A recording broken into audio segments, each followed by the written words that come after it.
নমস্কার বন্ধুরা, সকলকে স্বাগত। আমি আপনাদের অ্যাস্ট্রোলজার মেঘাচার্য শাস্ত্রী। আজকে আমি একটা বিশেষ রেমেডি আপনাদের জন্য নিয়ে এসেছি, যে রেমেডিটা আপনারা ফলো করলে আপনাদের গ্রহগত নানান সমস্যা থেকে কিন্তু আপনারা বেরিয়ে আসতে পারবেন। প্রত্যেকটি মানুষের জীবনে ছোট থেকে ছোট, বড় থেকে বড় সমস্যা রয়েছে। কারোর হেলথ, কারোর টাকা পয়সা, কারোর পারিবারিক, কারোর কর্ম নেই, কারোর ম্যারেজের সমস্যা, কারোর সন্তানের সমস্যা, বিভিন্ন রকম ছোট বড় মাঝারি কিন্তু সমস্যা আছে। আর প্রত্যেকটা সমস্যা কিন্তু কোনো না কোনো প্ল্যানেটকে ঘিরে, কোনো না কোনো প্ল্যানেটের নেগেটিভ প্রভাবে কিন্তু সেই সমস্যাটা আপনাদের জীবনে তৈরি হয়েছে।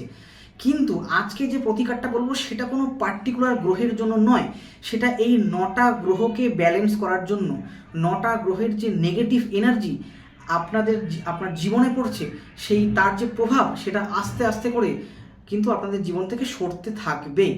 এবার কথা হচ্ছে রেমেডিটা কি। প্রত্যেক দিন সকালবেলা উঠে স্নান করে শুদ্ধ বস্ত্রে নিজের গুরু বা ইষ্টকে স্মরণ করে বা ঈশ্বরকে স্মরণ করে বিষ্ণু সহস্রা নাম পাঠ করবেন। এই বিষ্ণু সহস্রা নাম পাঠ করতে 10 থেকে 15 মিনিট লাগে। রেগুলার এই বিষ্ণু সহস্রা নাম যদি আপনারা পাঠ করেন, উইদিন 1 মান্থ থেকে 2 মান্থ আপনারা আপনাদের জীবনের মধ্যে পজিটিভ পরিবর্তন দেখতে পাবেন। 100% গ্যারেন্টি, লিখিত গ্যারেন্টি দিয়ে আপনাদেরকে বলছি। কিছু না কিছু পজিটিভ চেঞ্জেস আস্তে আস্তে করে দেখবেন যে আপনাদের জীবনে কিন্তু ডেভেলপমেন্ট হচ্ছে, পজিটিভিটি আসছেই। তাহলে এই হলো আজকের আমার বিশেষ টোটকা। নমস্কার।